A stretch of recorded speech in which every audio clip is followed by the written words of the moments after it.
Bet you weren't expecting to see me, were you? Oh, hello, it's me. I have returned. It has been this much time, and in today's video, guess what I got? My shiny new little toy. So this is the Oculus Quest 2, or the Meta Quest 2, or the Quest 2 simply if you just put it like that. Whatever. Now, one thing about this is a VR headset. Alright, so I'm going to review this thing. I know it is still good in 2023 because I got this thing back in July last year. July, August, somewhere around that time last year, and I've been extensively using this thing. I think I have 1,000 hours on it now, but I'm gonna review my lovely. And now you're gonna see, is this thing still worth it in 2023? Channel stamps are in the timeline right here, so you can see, well, of course, where you wanna check out maybe like the lenses on the display or the battery life on there. So let's get to. First of all, it's just the average build quality and comfort. This thing is built like a brick. Look at that. No rattling, not at all. Everything nice and tight, packed in there. But the one thing problem is the comfort. This head strap. No, just I'm broke, so I can't get a head strap. But whatever Meta was thinking, and look at this image. Meta's putting the same goddamn head strap for the Quest 3. What is that? Why? I don't know. Because they can, I guess. So you'll have to suffer with this head strap. So if you want to get a new head strap, get a new one. There's the Kiwi design, Bobo. There's many different types of course, footage that you can get from this. But sorry, there are many different types of head straps that you can get from this. But yeah, you need to get a new head strap. And also one more thing, facial interface. It's just removable like this. Somehow, facial. Look at this. This is the facial interface, which is very comfy actually.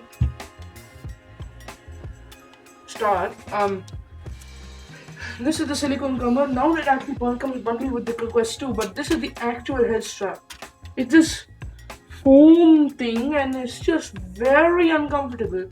Like this shit gets itchy within 20 to about 2 to 3 minutes of you putting it on. Like I could literally made it, and it's just gonna start to get itchy.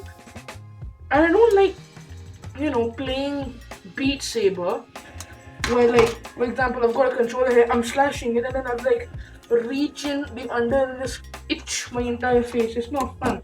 So that's why I put this silicone head strap, and it just works. Next, we're gonna be talking about lenses and display. Now, this thing, if I'm not wrong, has a display resolution of this, and which is still pretty high. It's pretty much close to like a native panel on like some of the most popular laptops out there, like mine actually. And these lenses are, I wouldn't say outdated, but they are. Now we have pancake lenses which are thinner. They provide more depth and better pixel degree stuff, and I don't know, it just looks better. I've tried the Quest Pro before, and this looks so clear, more clear than this actually, and this is already very clear. So you can only imagine how clear goes. It's wording kind of hard, but just bear with me for a minute.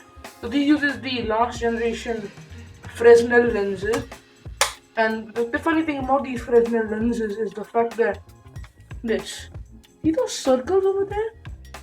You can actually see those circles in the glare. That is, if there was glare. I mean, this thing has very little chord rays and glare. Glare is basically when there's a dark background and white text, and then the light just kind of like bleeds in a way, like here there's a sample. So like that's glare, but this has very little glare. The only thing you're gonna get glare is the fact that when the lens fog up, which they will. It's not the headset's fault. This is just thermodynamics. Like water goes on a cold surface, it will go back to liquid state. So hey, one thing, you can just let it just do some work or charge, or just need to heat up the headset. or just the lenses actually, by just putting it on your forehead for a couple of minutes before you can play, and that'll help a lot. And there's one thing I don't like about the lenses, so the IPD adjustment. Now for me, these things actually perfectly fit my eyes. Like this is 68 millimeters. My IPD, 68 millimeters. How lucky is that, right? But like, and the sweet spot. But like, look at the IPD adjustment. What is this? There are 3 levels of IPD adjustment. No, like dial like on the Quest 1 or even the Quest Pro, where now they just move continuously. No, they use whatever the hell they were thinking.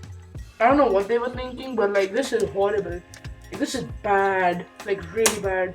Not for me, of course, but like, what if your like IPD goes somewhere in between those? Now what you do?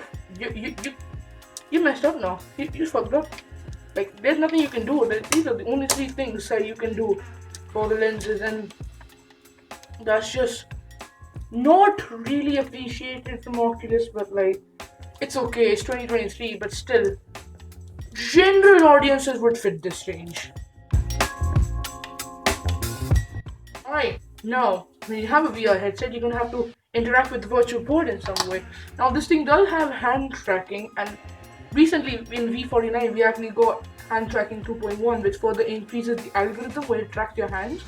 It's really good, but the hand tracking, if there's no ample light, or if you're just going in like a really awkward hand motion, it does tend to like lose tracking. So I don't know. So the best way to interact with the virtual world, controllers. These are Oculus Touch controllers. This is the 3rd revision, I think. There are 4 revisions, but this is the 3rd revision of the touch controllers. This is actually the same button layout. As you can see, this is the same button layout used on the Rift CV1. That was very early, like 2015, 2016 times. But these are still very comfortable controllers. Look at this. They have triggers, grip for up to 3 finger tracking, thumb, index, and grip. And this is still very comfortable. Look, like, it just naturally fits your hand, because our hand naturally curl like this with our index finger like kind of sticking out. So it just perfectly fits your hand, and it does feel like an extension.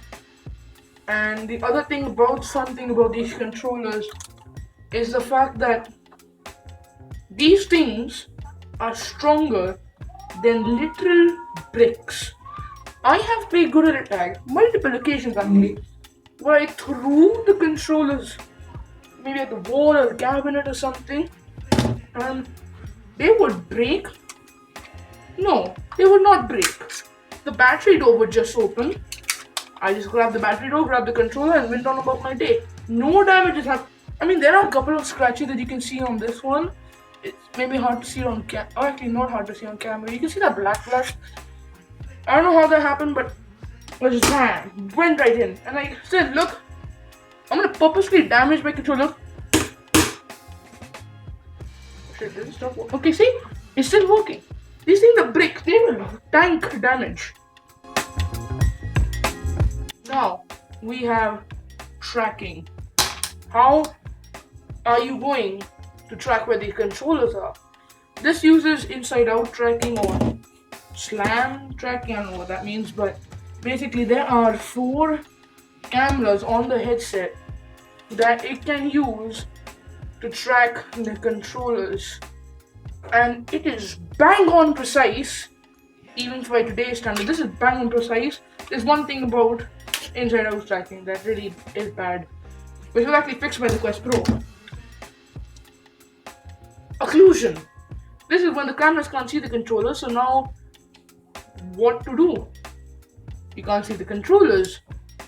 There are no controllers on the screen. No. What this does is, if it is occluded, when I earlier got this thing, it would just remain in place and just only uses the gyroscope inside. Only rotation would occur. It wouldn't actually see where it was naturally. But with later updates, I have seen that somehow it can track it even when it's occluded. Like, it like kind of tracks it like the gyroscope allowed. Like, for example, if I'm bending it with this, it's actually gonna go like this in real life. And for example, when I'm rotating, you can see that split second one thing, but the algorithm just fills it in. You think like I think in inertia measurement units, so I mean use in this, but now we come to the conclusion. Is this a good headset to buy in 2023? Yeah. Oh yes, it is. It's a very good headset. However, not I will not say get the Quest 2 now because it's too late because it's 2023. So like the Quest 3 is coming out, but still I just want to share my views on this thing now. And just how it's still usable in 23 maybe. For example, you're gonna buy used Quest 2 and you can find one for pretty cheap. Get it, like it's just such a fun little headset. And maybe if you want to get the Quest 2 but don't want to get the Quest 3,